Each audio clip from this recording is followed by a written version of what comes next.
Yasin Chapar degan akamiz baqqan Albatur degan qo'chqonniki bolasini degan navbatni favqulodda tushirib, navbatda qulaylik o'zalat qilib qo'yamiz.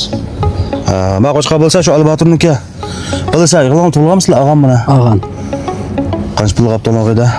Ya bu ne deyishmayman da. Qanchag'ida qimmatga qilib endi cho'nglab kelsa az qolgan bu.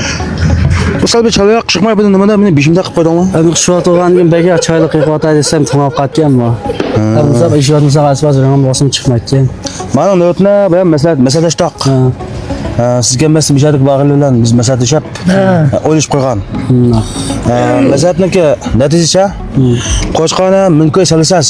Bir navbat og'aydan yana bir qo'yna kelsa bishon chiqib yesiz. Bir navbat og'liq, bir navbat taqsiz. Lekin navbat minkoy. Buning vaqtimda 2 15 kishi bo'ldi. Qanday muvofiq bo'libdimi aqlli bor?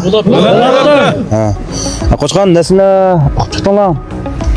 Beshkandagi Yasin Chapar deganimiz baqqa Albatur degan qo'chqon bo'lsa. Hozir Qur'on g'itib biz qo'lima bishon chiqibdi. Aytib kunda balli to'g'ri dedi buni. Balli to'g'ri vaqtda sal balli qalab o'nin keyin navbatni qadim bekitimiz bilan ana. Endi hozircha mishadika dehqon javobchilarga sal foydalanib qo'yish uchun 5 qo'l tam emas. Ba'zimizda jiqva, ba'zimizda ozva yanchiqda qol.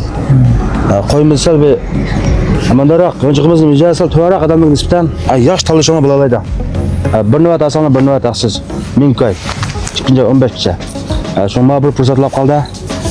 Vaqtni cho'nstib aloqalashib foydalanib qolsam bo'ladi. Qo'chqonniki o'rni mushu yakandan egash tinab ko'ribdi o'ssanglar. Men tarafga iglishdika. Bu yo'lning mushundik shu. Qayim zavod deganda mana shu. Ashiki zavodning biqini shu. Misha shu. Satolmay qolsanglar tilbini bilan 182 99 650 591. Unda bo'lsa, muborak bo'lsin mag'illar. Muborak olsun. Kim mübarek olsun hepsi. Muborak olsun. Rahmat.